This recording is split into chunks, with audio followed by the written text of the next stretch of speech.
AG ನ್ಯೂಸ್ಗೆ ಸ್ವಾಗತ. ಬೆಳಗಾವಿ ಜಿಲ್ಲೆ ಸವದತ್ತಿ ತಾಲೂಕಿನ ಮಬನೂರ ಗ್ರಾಮ ಪಂಚಾಯಿತಿ ವ್ಯಾಪ್ತಿಯಲ್ಲಿ ಬರುವ ಕಲ್ಲೋಳಿ ಗ್ರಾಮದ ರಸ್ತೆ ಸಾಕಷ್ಟು ವರ್ಷಗಳಿಂದ ಹದಗೆಟ್ಟು ವಾಹನಗಳ ಸಂಚಾರಕ್ಕೆ ಆಗದೇ ಇದ್ದಾಗ 2 ತಿಂಗಳ ಹಿಂದೆ ಗ್ರಾಮದವರು ಸ್ವಲ್ಪ ದುರಸ್ತಿ ಮಾಡಿ ಗ್ರಾಮ ಪಂಚಾಯಿತಿ ಅಧಿಕಾರಿಗಳಿಗೆ ಹಾಗೂ ಗ್ರಾಮ ಪಂಚಾಯಿತಿ ಅಧ್ಯಕ್ಷರಿಗೆ ಕೂಡ ಮನವಿ ನೀಡಿದ್ರು. ಅವರು ಕ್ಯಾರೆ ಎನ್ನದ ಕಾರಣ ಮತ್ತೆ ಮಳೆಗೆ ತಗ್ಗು ಗುಂಡಿಗಳಿಂದ ಕೂಡಿ ತಿಪ್ಪೆಯಿಂದ ಆಗಿ ಸಾರ್ವಜನಿಕರಿಗೆ ಶಾಲಾ ಮಕ್ಕಳಿಗೆ ನಡೆದಾಡಲು ಆಗದ ಸ್ಥಿತಿ ತಲುಪಿದೆ. 1 ವರ್ಷದಿಂದ ಹಲವು ಬಾರಿ ಗ್ರಾಮ ಪಂಚಾಯಿತಿ ಪಿಡಿಒ ಅಧಿಕಾರಿಗೆ ಯುವಕರು ಮನವಿ ಕೊಟ್ಟರು. 1 ಬುಟ್ಟಿ ಮಣ್ಣು ಹಾಕದ ಬೇಜವಾಬ್ದಾರಿ ಹೇಳಿಕೆ ಕೊಟ್ಟು ಮುಂದೂಡುತ್ತಾ ಬಂದಿದ್ದ ಕಾರಣ ಇವತ್ತು ಯುವಕರು ಶಾಲಾ ಕಾಲೇಜು ವಿದ್ಯಾರ್ಥಿಗಳು ಕೂಡಿ ತಮ್ಮ ಸ್ವಂತ ಹಣದಿಂದ ಟ್ರಾಕ್ಟರ್ ತಗೊಂಡು ಇವತ್ತು ದುರಸ್ತಿ ಕಾರ್ಯ ನಿರ್ವಹಿಸಿದ್ರು. ಇದು ಒಂದು ದುರ್ದೈವದ ಸಂಗತಿಯಾಗಿದೆ. ಇನ್ನು ಮುಂದಾದ್ರೂ ಅಧಿಕಾರಿಗಳು ಇತ್ತ ಕಡೆ ಗಮನವನ್ನ ಹರಿಸ್ತಾರಾ ಕಾದು ನೋಡಬೇಕಾಗಿದೆ.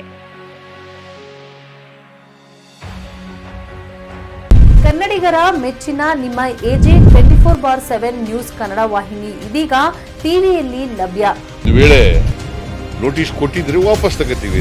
ಇವತ್ತು ವಕ್ಫ್ ಪ್ರಾಪರ್ಟಿ ಅಂತೇಳಿ ಬರ್ತದೆ ಅಂತ ಹೇಳಿದ್ರೆ ರೈತರ ಬೀದಿಗೆ ಬಂದ್ರೆ ಏನ್ ಮಾಡ್ಬೇಕಾಗತ್ತೆ?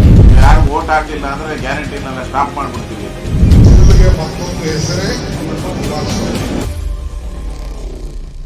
ಕರ್ನಾಟಕ ಮತ್ತು ದೇಶ ವಿದೇಶ 360 ಡಿಗ್ರಿ ಸುದ್ದಿ ಹಾಗೂ ಉತ್ತರ ಕರ್ನಾಟಕ ಬೆಳಗಾವಿ, ಬಾಗಲಕೋಟೆ, ಧಾರವಾಡ, ಹಾವೇರಿ, ಗದಗ, ಬಿಜಾಪುರ ಜಿಲ್ಲೆಯ ಕ್ಷಣ ಕ್ಷಣದ ವಿವರವನ್ನ ಪಡೆಯುವುದಕ್ಕೆ ಎಜೆ 24/7 ನ್ಯೂಸ್ ಕನ್ನಡ ವಾಹಿನಿಯನ್ನ ಲೈಕ್ ಮಾಡಿ, ವಿಡಿಯೋಗಳನ್ನ ಶೇರ್ ಮಾಡಿ, ಕಮೆಂಟ್ ಮಾಡುವ ಮೂಲಕ ನಮ್ಮ ವಾಹಿನಿಗೆ ಸಹಕಾರ ನೀಡಿ ಮತ್ತು ಚಾನೆಲ್ ಅನ್ನ ಸಬ್ಸ್ಕ್ರೈಬ್ ಮಾಡಿ.